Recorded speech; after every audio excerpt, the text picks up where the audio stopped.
Bismillahirrahmanirrahim. This is Mohammad Miraj Veto from Harisha Mohammed Shining High School, Khoda. दोस्तों अॼु असां punctuation marks जो part 1 करे रहिया आहियूं। हिन पार्ट 1 में असां जेके पंक्चुएशन मार्क्स पढ़ंदासीं उहे हे निशानो आहे फुल स्टॉप, हिनखे यूएस इंग्लिश में पीरियड भी चइबो आहे। हीअ डॉट जी निशानी आहे। इंटरोगेटिव मार्क या क्वेश्चन मार्क भी हिनखे चयो वेंदो आहे, हीअ सवाल जी निशानी आहे। ऐं एक्सक्लेमेटरी मार्क अजब जी यानी कि सेंटेंस कंप्लीशन मार्क चइबो आहे, जुमले जे आख़िर में इस्तेमाल थियण वारी निशानी। फुल स्टॉप जी निशानी, क्वेश्चन मार्क जी निशानी ऐं एक्सक्लेमेटरी मार्क जी निशानी, ही टई निशानियूं कंहिं बि कंप्लीट जुमले जी एंड में असां इस्तेमाल कंदा आहियूं। दोस्तों अचो त पंक्चुएशन मार्क जी अहमियत खे थोरो सम्झूं। Punctuation marks plays an important role for developing writing skills. ही पंक्चुएशन मार्क्स जेके हूंदियूं आहिनि इहे राइटिंग स्किल खे डेवलप करण जे लाइ तमामु अहम रोल प्ले कंदियूं आहिनि। It is very often proved that punctuation may alter the meaning of a sentence. इहो प्रूफ कयो वियो आहे त पंक्चुएशन जे इस्तेमाल सां असां जुमले जी माना खे तब्दील करे सघूं था या माना तब्दील थी वेंदी आहे। Note the example carefully. जीअं हेठे मिसाल खे तव्हां ध्यान सां ॾिसंदव त जेके असांजा मिसाल आहिनि ए में ऐं बी में, हिननि ॿिन्हिनि जी तरतीब जेका वर्ड्स जी तरतीब आहे हिन में को बि डिफरेंस न आहे, यानी वर्ड्स जी तरतीब बिल्कुलु सेम आहे ॿिन्हिनि में। मां पढ़ां वर्ड जी तरतीब, तव्हां ॾिसो त ए में जेको सेंटेंस आहे हुन में कुझु वर्ड्स अहिड़े तरीक़े सां आहिनि। The principal says the student should be expelled from the college. ऐं बी सेंटेंस में बि बिल्कुलु सेम वर्ड्स जी तरतीब आहे। The principal says the student should be expelled from the college. पर फ्रेंड्स हिननि में फ़र्क़ु जेको आहे इहो कोटेशन मार्क पंक्चुएशन मार्क जो डिफरेंट इस्तेमाल सां हिन जी माना तब्दील थी वञे थी। तव्हां ख़्यालु कंदव त हिन जुमिले में ए में पहिरियों हिसो जेको आहे द प्रिंसिपल, इहो कोटेशन मार्क में रखियलु आहे ऐं वरी ॿियो हिसो जेको कोटेशन मार्क में रखियलु आहे उहो आहे should be expelled from the college. Quotation mark में असां जेका वर्डिंग लिखंदा आहियूं या जेके असां वर्ड या सेंटेंस लिखंदा आहियूं they are actually the direct speech which is coated, या डायरेक्ट स्पीच हूंदी आहे जेका कोट कई वेंदी आहे।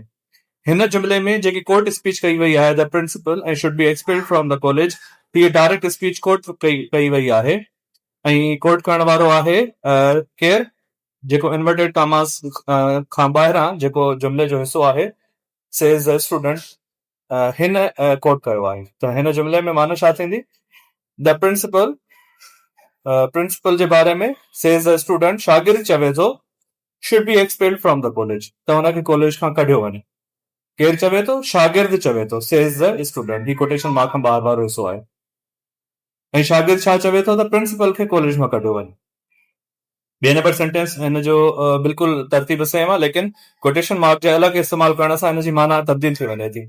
ॿिए नंबर सेंटेंस खे पढ़ंदासीं। द प्रिंसिपल सेज, ही कोटेशन मार्क खां अलावा जेके लफ़्ज़ रखियल आहिनि reporting verb, the principal says, principal चवे थो ऐं प्रिंसिपल छा चवे थो, कोटेशन मार्क में ही हुनजो कोट आहे the student should be expelled from the college, त शागिर्द खे कॉलेज खां कढियो वञे। त तव्हां नोट कंदव त मथे जुमिले में ऐं हेठे जुमिले में वर्ड्स जी बिल्कुलु सेम तरतीब आहे, लेकिन कोटेशन मार्क अलॻि अलॻि इस्तेमाल करण सां ॿिन्ही जी माना बिल्कुलु मुख़्तलिफ़ थी वञे थी। क्वेश्चन ए में माना थिए थी त शागिर्द चवे थो त प्रिंसिपल खे कॉलेज खां कढियो वञे, ऐं क्वेश्चन सेंटेंस नंबर बी में प्रिंसिपल चवे थो त शागिर्द खे कॉलेज खां कढियो वञे। दोस्तों असांजी पहिरीं पंक्चुएशन मार्क जेका असां पढ़ंदासीं पंहिंजे लेक्चर में उहा आहे the full stop. British English में हिनखे फुल स्टॉप चयो वेंदो आहे, अमेरिकन इंग्लिश में हिनखे पीरियड चयो वेंदो आहे, ऐं हीअ डॉट नमूने हिकु निशानी हूंदी आहे। ॾिसो हिन जा इस्तेमाल कहिड़ा कहिड़ा आहिनि। नंबर 1 पॉइंट आहे, it is used eight the end of every declarative, negative, imperative and optative sentences and after indirect questions. Full stop जीअं त मूं पहिरियां चयो त हे टे निशानियूं जेके असां अॼु पढ़ी रहिया आहियूं जंहिंमें फुल स्टॉप, क्वेश्चन मार्क ऐं एक्सक्लेमेटरी मार्क आहिनि, इहे सेंटेंस कंप्लीशन मार्क्स आहिनि, यानी जुमलनि कंप्लीट सेंटेंसिस में ही निशानी इस्तेमाल थींदो आहे कंप्लीट सेंटेंसिस खां पोइ। फुल स्टॉप जो यूज़ किथे किथे हूंदो आहे, फुल स्टॉप जो यूज़ हूंदो आहे डिक्लेरेटिव सेंटेंसिस, बयानी जुमलनि में इस्तेमाल थींदी आहे। नेगेटिव सेंटेंसिस नाकारी जुमलनि में इस्तेमाल थींदी आहे। इंपेरेटिव सेंटेंसिस में यानी अमरी जुमलनि में इस्तेमाल थींदी आहे। ऑब्जेक्टिव सेंटेंसिस में दुआई जुमलनि में इस्तेमाल थींदी आहे, ऐं डायरेक्ट क्वेश्चन में इनडायरेक्ट क्वेश्चन में इस्तेमाल थींदी आहे। नंबर 1 पहिरियों जेको मिसाल आहे असां वटि ए, man is a social animal. हिन man is a social animal जेको ग्रुप ऑफ वर्ड्स आहे, हीअ मुकमल माना ॾिए थो ऐं हीअ डिक्लेरेटिव सेंटेंस आहे, बयानी जुमिलो आहे। असां हिन जे आख़िर में ही फुल स्टॉप यूज़ कयो आहे। सेंटेंस नंबर बी आहे, Ali is not my classmate. Ali मुंहिंजो क्लासी न आहे।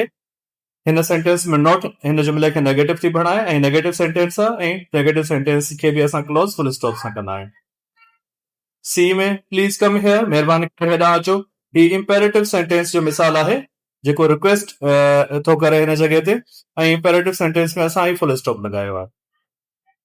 डी में डोंट गो देयर, असां कंहिंखे मना था कयूं को कमु करण जे लाइ, मना था कयूं होॾे वञण जे लाइ, डोंट गो देयर, होॾां न वञो या होॾे न वञो। प्रोहिबिशन आहे हिन में ऐं इंपेरेटिव सेंटेंसेस में प्रोहिबिट कयो वेंदो आहे, त ही असां फुल स्टॉप लॻायो आहे हिन जे आख़िर में। अहिड़े तरीक़े सां मे यू लिव लॉन्ग, छल तव्हांजी वॾी उमिरि हुजे, असां कंहिंखे दुआ था कयूं, त ही ऑप्टेटिव सेंटेंस जो मिसाल आहे, असां ही डॉट फुल स्टॉप लॻायो आहे। ऐं एफ में आहे सलमा आस्क्ड मी माय नेम, सलमा मूंखां मुंहिंजो नालो पुछो। सलमा मूंखां मुंहिंजो नालो पुछो, ही एक्चुअली इनडायरेक्ट क्वेश्चन आहे जेको सलमा कयो हुयो ऐं मां हुनखे पंहिंजी लैंग्वेज में बयान थो कयां। त अहिड़ा सवाल जेके इनडायरेक्ट लैंग्वेज में बयान कया वञनि, उहे बि हमेशह फुल स्टॉप सां हुननि जी एंड थींदी आहे, त हिन जे आख़िर में बि असां फुल स्टॉप लॻायो आहे। ही पहिरियों नंबर रूल हुयो त असां डिक्लेरेटिव सेंटेंसिस जी एंड में फुल स्टॉप लॻाईंदा आहियूं, असां नेगेटिव सेंटेंसिस जी एंड में फुल स्टॉप लॻाईंदा आहियूं, असां इंपेरेटिव सेंटेंसिस जी एंड में फुल स्टॉप लॻाईंदा आहियूं, ऑप्टेटिव सेंटेंसिस जी एंड में फुल स्टॉप लॻाईंदा आहियूं ऐं डायरेक्ट क्वेश्चन जी एंड में फुल स्टॉप लॻाईंदा आहियूं। दोस्तों फुल स्टॉप जो ॿियो इस्तेमाल आहे, in modern English a full stop is used in common abbreviations. आम जेके मुख़फ़िफ़ आहिनि उन्हनि में फुल स्टॉप यूज़ कंदा आहियूं असां मॉडर्न इंग्लिश में, and initials but not with acronyms. इन एब्रीविएशन ऐं इनिशियल्स में इस्तेमाल कंदा आहियूं, पर एक्रोनिम्स में इस्तेमाल न कंदा आहियूं। एक्रोनिम बि असां ॾिसूं था त छा हूंदो आहे। ए पॉइंट आहे हिन जी, त एब्रीविएशन छा आहे? An abbreviation is any shortened form of a word or phrase. कंहिं बि लफ़्ज़ जो शॉर्टेंड फॉर्म खे एब्रीविएशन चइबो आहे। जीअं डॉक्टर जो शॉर्ट फॉर्म DR हुजे, त असां जॾहिं डॉक्टर जो शॉर्ट फॉर्म DR लिखंदासीं त असां डॉट ॾींदासीं, यानी फुल स्टॉप इस्तेमालु कंदासीं। एग्जाम्पल, ग्रेशिया जो E.G शॉर्ट फॉर्म हूंदो आहे, त असां डॉट ॾींदासीं E.G dot. With effect from जो शॉर्ट फॉर्म जॾहिं यूज़ कंदासीं W.E.F विथ इफेक्ट फ्रॉम ॾींदासीं। EST इस्टेब्लिशमेंट जो मुख़फ़िफ़ आहे, जॾहिं हुनजो मुख़फ़िफ़ EST इस्तेमालु कंदासीं त डॉट ॾींदासीं। AM टाइम जे लाइ इस्तेमालु थींदो आहे। एनोडोमिनी जो ही शॉर्ट फॉर्म आहे, एनोडोमिनी जो जेकॾहिं शॉर्ट फॉर्म AM यूज़ कंदासीं त A.M डॉट इस्तेमालु कंदासीं। एंड PM पोस्ट मेरिडियम जो मुख़फ़िफ़ आहे ही P.M डॉट ऐं ETC। बी आहे an acronym is a type of abbreviation. Acronym बि हिकु टाइप हूंदो आहे, हिकु क़िस्म हूंदो आहे एब्रीविएशन जो, form from the first letter of each word. हर वर्ड जे पहिरें लेटर मां ही फॉर्म थींदो आहे इन फ्रेज, कंहिं फ्रेज में प्रोनाउंस एज न्यू वर्ड, पर हिनखे पढ़ण जो जेको तरीक़ो हूंदो आहे, it is pronounce as a new word.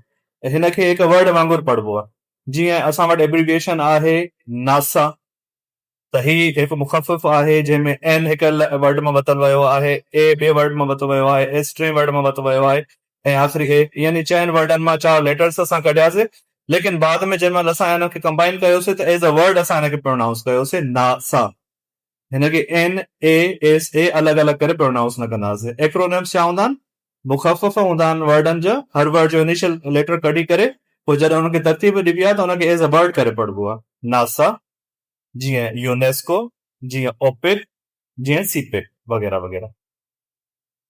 Note, in modern English, full stop is not used with abbreviations of country name or with names of organizations. Modern English में full stop country name सां, यानी मुल्क जे नालनि सां या organisation जे नालनि सां बि इस्तेमालु न थींदो आहे। मिसाल, कंट्री नेम आहे USA, United States of America, त हिते असां फुल स्टॉप यूज़ न कंदासीं। U कैपिटल, S कैपिटल ऐं K कैपिटल लिखंदासीं। अहिड़े तरीक़े सां UK, U capital, K capital, UNO organisation आहे ऐं OIC ऑर्गेनाइजेशन आहिनि, इन्हनि में फुल स्टॉप यूज़ न कंदासीं। इन्हनि जो हर लेटर कैपिटल हूंदो, जीअं त कंहिं वर्ड जी इनिशियल लेटर खे असां हिते आंदो आहे। फुल स्टॉप जो टियों रूल आहे दोस्तों, decimal point. Full stop use थींदो आहे मैथमेटिक्स में करंसी ज़ाहिर करण जे लाइ या फ्रैक्शन खे डेसिमल नंबर में चेंज करण जे लाइ फुल स्टॉप यूज़ कयो वेंदो आहे। जीअं असां वटि काई कॉस्ट आहे टोटल $19.99 त पॉइंट इस्तेमालु कंदासीं असां जॾहिं डेसिमल फिगर ज़ाहिर कंदासीं। अहिड़े तरीक़े सां फ्रैक्शन खे यानी 1.3 खे जॾहिं असां डेसिमल में कन्वर्ट कंदासीं त इहो आंसर थींदो 0.333। इहे फुल स्टॉप जो इस्तेमालु आहे। अहिड़े तरीक़े सां हिकु सॼो हिकु भाङे 5 खे जेकर असां डेसिमल में कन्वर्ट कंदासीं इहो थींदो 1.5। त फुल स्टॉप इस्तेमालु कयो वञे थो डेसिमल्स में मैथमेटिक्स में। पॉइंट नंबर 4 आहे इन कंप्यूटिंग में या वेब एड्रेसिस या यूआरएल में फुल स्टॉप इस्तेमालु कयो वञे थो। मेन असां वटि मशहूरु यूआरएल आहे www.google.com। ॾिसो था www.google.com में 2 दफ़ा फुल स्टॉप इस्तेमालु थियो आहे। अहिड़े तरीक़े सां www.youtube.com में बि फुल स्टॉप इस्तेमालु थियो आहे। त फुल स्टॉप जो ही इस्तेमालु आहे यूआरएल एड्रेसिस में या वेब एड्रेसिस में फुल स्टॉप इस्तेमालु कयो वेंदो आहे। रूल नंबर 5 आहे एलिप्सिस छा हूंदो आहे? हे 3 डॉट हूंदा आहिनि। 3 full stops used together form ellipsis। 3 full stop गॾु इस्तेमालु करण सां ellipsis ठहंदो आहे। ही हिकु पंक्चुएशन मार्क आहे ऐं कीअं इस्तेमालु थींदो आहे? To indicate that words have been omitted from a quotation। त हिन जे इस्तेमाल मां असांखे ख़बर पवंदी आहे त असां कुझु वर्ड ओमिट कया आहिनि कंहिं कोटेशन मां or to show a pause in thought या असां पंहिंजी सोच में हिकिड़ो वक़्फ़ो ॾियूं था। एग्जाम्पल आहे दी सैम्पल्स वर टेकन। सैंपल वरिता विया, ही एलिप्सिस जी निशानी आहे। असां हिते पॉज ॾियणु चाहियूं था या असां मुकमल सेंटेंसिस जा सभु वर्ड्स नथा लिखणु चाहियूं, कुझु ओमिट करणु चाहियूं था। The samples were taken, sample वरिता विया, एलिप्सिस फिनिशिंग एट 8 PM ऐं उहो सिलसिलो 8 PM ते मुकमल थियो। त असां ही एलिप्सिस यूज़ कई आहे। असां हिते कुझु ओमिट कया आहिनि वर्ड, कुझु वर्ड असां न इस्तेमालु कया आहिनि या असां हिकिड़ो पॉज ॾिनो आहे। दोस्तों अचो त फुल स्टॉप जा कॉमन रूल्स ॾिसूं। नो डबल पंक्चुएशन इस्तेमालु न थींदी आहे इंग्लिश में। If an abbreviation with a full stop occurs at the end of a sentence, जेकॾहिं एब्रिविएशन आहे जंहिंसां फुल स्टॉप यूज़ थियणो आहे उहो जुमिले जे आख़िर में इस्तेमालु थो थिए। Do not add a second full stop, त ॿियो फुल स्टॉप इस्तेमालु न करणु घुरिजे असांखे। असां वटि 2 सेंटेंसिस आहिनि, हिन में करेक्ट सेंटेंस आहे the doctor's appointment is at 4 PM। Doctor जी अपॉइंटमेंट आहे शाम जो 4 बजे। त तव्हां ख़्यालु कंदव त P.M. में ही एब्रिविएशन सां गॾु डॉट लॻल आहिनि। जीअं त चयो वञे थो त डबल पंक्चुएशन मार्क यूज़ न कयो, डबल फुल स्टॉप यूज़ न कयो। इन करे असां हिन में P.M. खां पोइ ॿियो फुल स्टॉप इस्तेमालु न कयो आहे, जेको सेंटेंस जो अलॻि सां हिकिड़ो फुल स्टॉप थियणु घुरिजे पियो। इनकरेक्ट सेंटेंस आहे the doctor's appointment is at 4 PM। P.M. वरी हे डॉट असां ॿियो इस्तेमालु कयो आहे। त असां रूल छा आहे त डबल फुल स्टॉप यूज़ न कबो आहे। जेकॾहिं एब्रिविएशन फॉर्म जुमिले जे आख़िर में थो अचे, जेको हुन में फुल स्टॉप आहे, उहो ई फुल स्टॉप सेंटेंस जी कंप्लीशन मार्क जो बि फुल स्टॉप थींदो। quotation marks, the placement of a full stop relative to closing quotation mark varies by style guide। Quotation mark में फुल स्टॉप जो इस्तेमालु कीअं थींदो आहे? इहो डिफरेंट स्टाइलनि में यूज़ थींदो आहे। इन अमेरिकन इंग्लिश में the period goes inside the quotation mark. American English में जेको फुल स्टॉप हूंदो आहे कोटेशन मार्क जे हमेशह अंदरां ई इस्तेमालु थींदो आहे। इन ब्रिटिश इंग्लिश, बर्तानिया जी इंग्लिश में इट इज प्लेस्ड आउटसाइड, इनखे ॿाहिरि रखियो वेंदो आहे unless it is part of quoted material. पर जेकॾहिं हू कोटेड मटीरियल जो पार्ट हूंदो आहे त पोइ हुनखे अंदरि रखियो वेंदो आहे। जीअं असां वटि मिसाल आहिनि, पीरियड इनसाइड जो मिसाल आहे द टीचर सेड, टीचर चयो, उस्ताद चयो, we need to be quiet, असांखे ख़ामोश रहणु घुरिजे। हिते फुल स्टॉप इन्वर्टेड कॉमास खां अंदरि आहे। एक्चुअली ही पार्ट आहे we need to be quiet हिन क्लोज जो जेको कोट कयो वियो आहे। We need to be quiet, असांखे ख़ामोश रहणु घुरिजे, इन जो ही पार्ट आहे। इन करे कोटेशन मार्क जे अंदरां रखियो वियो आहे। अहिड़े तरीक़े सां पीरियड आउटसाइड, पीरियड जेको ॿाहिरि रखियो वियो आहे। असां वटि मिसाल आहे ही आस्क्ड, हुन पुछो are you coming to the party, छा तव्हां पार्टी में अची रहिया आहियो। हाणे ही क्वेश्चन ठहियल आहे, त क्वेश्चन ठहियल आहे इन करे असां क्वेश्चन मार्क रखी आहे जेका इन्वर्टेड कॉमास खां अंदरि रखी आहे हिन क्वेश्चन खे कंप्लीट करण जे लाइ। ऐं पूरी सेंटेंस खे ही आस्क खां वठी द एंड ताईं इनखे पूरो करण जे लाइ असां ही कोटेशन मार्क खां पोइ ॿाहिरि ई डॉट रखियो आहे। Outside, period outside the sentence, outside the class ॿाहिरि रखियो आहे। ही एक्चुअली हिन सॼे खे कंप्लीट थो करे, ही आस्क खां वठी वेंदेसीं ताईं। दोस्तों ॿी असांजी सेंटेंस कंप्लीशन मार्क आहे the interrogative mark, interrogation mark, सवाल जी निशानी। इंटरोगेटिव मार्क या क्वेश्चन मार्क या इंटरोगेशन मार्क जो पहिरियों रूल आहे, it is used after questions, interrogative sentences. Question खां पोइ इस्तेमाल थींदी आहे, सवाल खां पोइ इस्तेमाल थींदी आहे। उहो सिंपल क्वेश्चन हुजनि या रियल इंटरोगेटिव रियल क्वेश्चन हुजनि। जीअं ए आहे, what are you doing here, तव्हां हिते छा करे रहिया आहियो, त तव्हां ध्यानु ॾींदव त इन जे आख़िर में क्वेश्चन मार्क लॻी आहे। ही हिकु सिंपल इंटरोगेटिव, ही रियल इंटरोगेटिव क्वेश्चन जो मिसाल आहे। Have U ever bin photograph, छा तव्हां कॾहिं बि तस्वीर कढाई आहे? हिन सां बि असां आख़िर में इन सेंटेंस खे क्लोज क्वेश्चन मार्क सां कयो आहे। ही डायरेक्ट क्वेश्चन आहे ऐं हिकु सिंपल इंटरोगेटिव क्वेश्चन ठाहे थो ॾे। अहिड़े तरीक़े सां सी में, did you past the letter, did you post the letter, छा तव्हां लेटर पोस्ट कयो? हिन में बि सवाल थो पुछो वञे, सिंपल क्वेश्चन आहे, सवाल थो पुछो वञे, इन करे असां हिनखे क्वेश्चन मार्क सां क्लोज कयो आहे। Rule number 2 आहे, it is used after rhetorical questions that doesn't require an answer but are used for emphasis or effect. ही rhetoric questions में भी क्वेश्चन मार्क यूज थींदी आहे। इन्हनि क्वेश्चन जो मतिलबु जवाब पुछणु न हूंदो आहे, बल्कि एम्फेसिस या इफेक्ट ॾेखारणो हूंदो आहे असांजी स्टेटमेंट ते, पर असां हुनखे इंटेरोगेटिव फॉर्म में चवंदा आहियूं पाण। मिसाल जे तौर ते असां वटि हिकिड़ो rhetoric question आहे त Aunt is paintings amazing, असांखे कंहिंजी पेंटिंग वणी आहे, असां उन पेंटिंग वणण जे लाइ हिकिड़ो जेको स्टेटमेंट या क्वेश्चन ठाहियूं था, Aunt the painting amazing, असां एक्चुअली रेटोरिक क्वेश्चन था ठाहियूं एम्फेसिस ॾियण जे लाइ त असांखे उनजी पेंटिंग तमामु घणी वणी आहे, इन करे असां हीउ क्वेश्चन ठाहियो आहे, हिनखे क्वेश्चन मार्क था कयूं। या वरी weren't you present in the party, छा तव्हां पार्टी में मौजूदु न हो, and witness what he did, ऐं तव्हां शायदि न हुयो त हुन छा कयो? अगेन असां हिते एम्फेसिस ॾियणु चाहियूं था हुनजे एक्शन ते, त असां ही रेटोरिक क्वेश्चन था ठाहियूं ऐं रेटोरिक क्वेश्चन जी एंड बि हमेशह क्वेश्चन मार्क बि थींदी। नंबर 3 क्वेश्चन मार्क जो रूल आहे। Number 3, it is used in direct quotation, हीअ डायरेक्ट कोटेशन में इस्तेमाल थींदी आहे क्वेश्चन मार्क।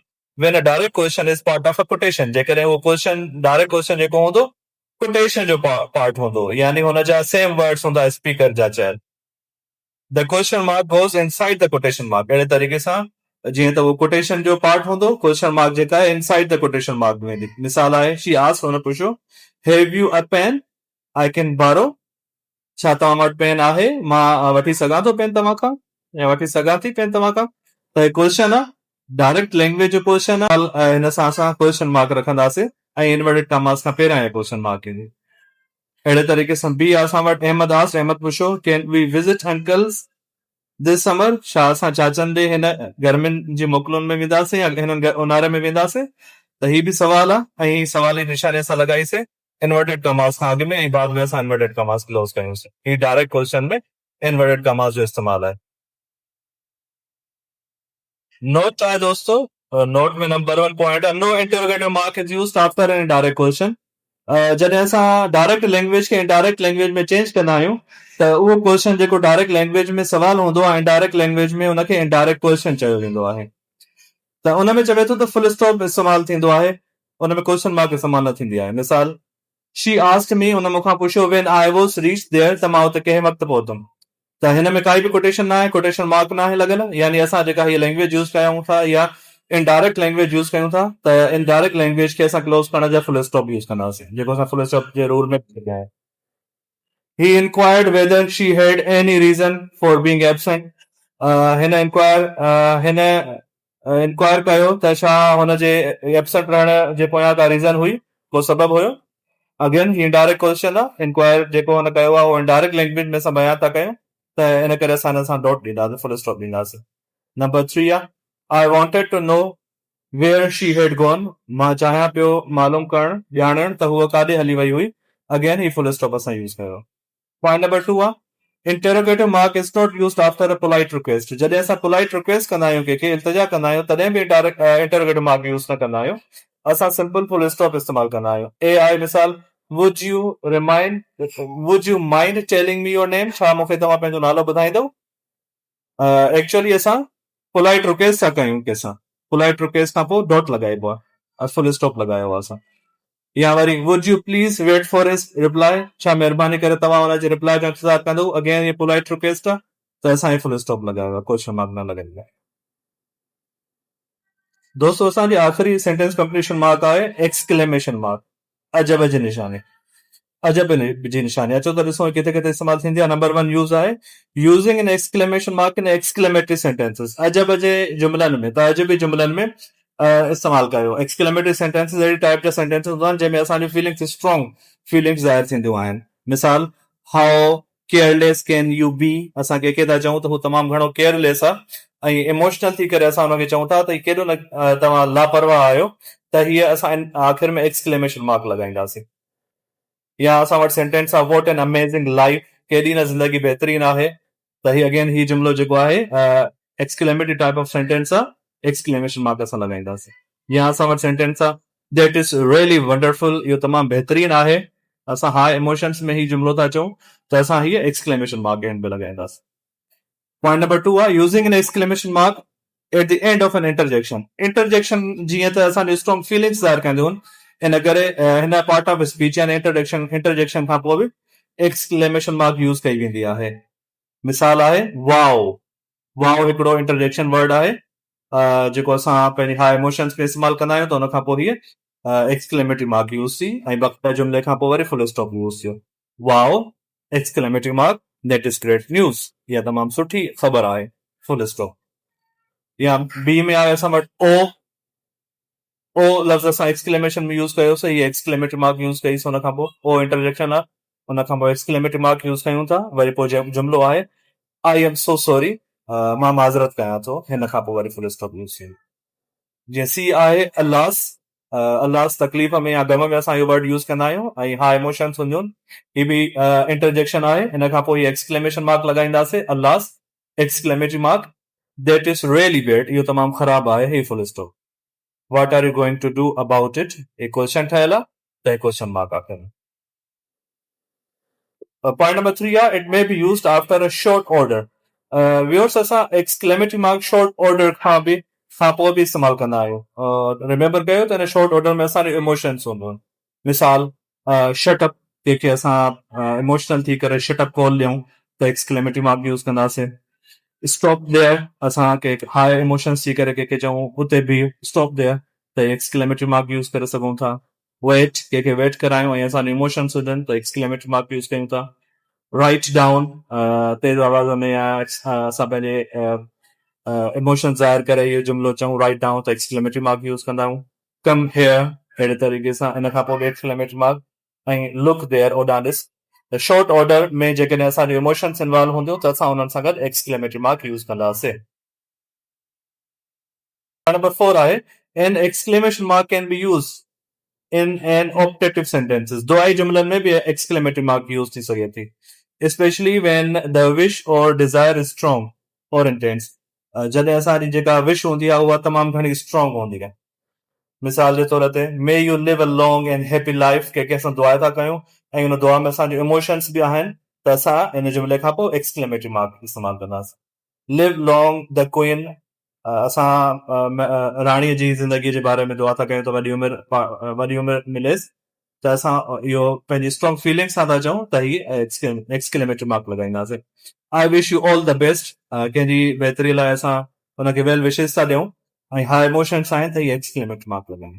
त ऑपरेटिव सेंटेंसिस सां या शॉर्ट ऑर्डर सां बि जॾहिं असांजो इमोशंस हूंदियूं त असां एक्सक्लेमेटरी मार्क लॻाए सघूं था। पॉइंट नंबर 5 आहे full stop is use with lace intense wishes. ऐं जॾहिं असां विशेस कयूं लेकिन एतिरो इंटेंस न हुजनि, उहे लेस इंटेंस हुजनि, त पोइ फुल स्टॉप यूज़ करणो पवंदो। जीअं असां फुल स्टॉप जे रूल में सिखी आया आहियूं, जीअं may you always be at peace, छो न तव्हां हमेशह अमन में हुजो, असां कंहिंखे दुआ था कयूं लेकिन we are an less intense pray, असांजी दुआ जेका आहे लेस इंटेंस आहे, त फुल स्टॉप इस्तेमालु कंदासीं। आई विश गुड लक, कंहिंखे गुड लक था असां चऊं, असांजी लेस इंटेंस विशेस में आहे, त असां हिते फुल स्टॉप यूज़ कंदासीं। दोस्तों आख़िरी पॉइंट आहे हीअ ऐं तमामु अहम पॉइंट आहे, इन करे मां डिस्कस करणु चाहींदुमि।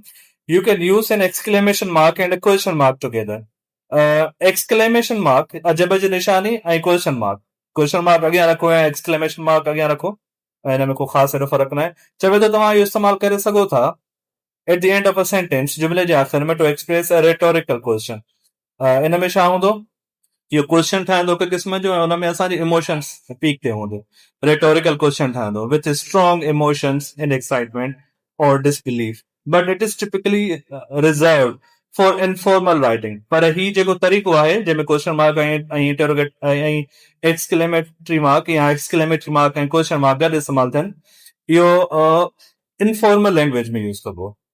त सजेशन आहे असांखे द कॉम्बिनेशन ऑर्डर आइदर पहिरियां क्वेश्चन मार्क रखूं पोइ एक्सक्लेमेटरी रखूं या पहिरियां एक्सक्लेमेटरी पोइ क्वेश्चन रखूं इज़ कॉल्ड एन इंटेरोबैंग. हिनखे सॼो वेंदो आहे इंटेरोबैंग ऐं इहे मिलाए करे हीअं ठाहिया वेंदा आहिनि. It is more common in fiction to convey a character's surprise. ऐं इहो घणे क़दुरु फिक्शन में यानी नॉवेल्स वग़ैरह में गैर हक़ीक़ी जेके असां वटि वर्क हूंदो आहे आर्ट जो लिटरेचर जो उन में इस्तेमालु कयो वेंदो आहे ऐं उन में असां कैरेक्टर्स जी सरप्राइज़ ज़ाहिर कंदा आहियूं या इनक्रेड्यूलस क्वेश्चन ज़ाहिर कंदा आहियूं such as you ate the whole cake. हिन में कैरेक्टर इहो सवाल पुछियो आहे जंहिंमें सरप्राइज़ बि आहे ऐं क्वेश्चन बि आहे. त you ate whole the cake, छा तव्हां सॼो केक खाई छॾियो? त असां अहिड़े क़िस्म जी निशानी इंटेरोबैंग इस्तेमालु करे सघूं था. For formal writing में however it's generally best to be use a single end mark. Formal writing में तव्हां कोशिश कयो त आमतौर ते हिकिड़ी सिंगल मार्क इस्तेमालु कयो या इंटरोगेटिव मार्क इस्तेमालु कयो या एक्सक्लेमेटरी मार्क इस्तेमालु कयो. And rely on the descriptive words or gestures to convey emotions. ऐं तव्हां रिलाय कयो अहिड़े क़िस्म जा वर्ड इस्तेमालु कयो जेके ॿिए निशानीअ जे बदिरां इस्तेमालु थी सघनि. व्यूअर्स, हिते असां 3 निशाने मुकमल कयूंसीं. 3 निशाननि में जंहिंमें असां वटि फुल स्टॉप हुयो, असां वटि एक्सक्लेमेटरी मार्क हुई ऐं असां वटि क्वेश्चन मार्क हुई. इन 3 खे सेंटेंस कंप्लीशन मार्क सॾियो वेंदो आहे. इहे निशानूं आफ्टर कंप्लीट सेंटेंसिस खां पोइ इस्तेमालु थींदियूं आहिनि ऐं असां टाइप ऑफ सेंटेंसिस बि ॾिठासीं त जंहिंमें ही 3 निशानूं इस्तेमालु थियूं. For more videos and updates, please subscribe our YouTube channel and click on the bell icon so that you receive notifications of the latest videos.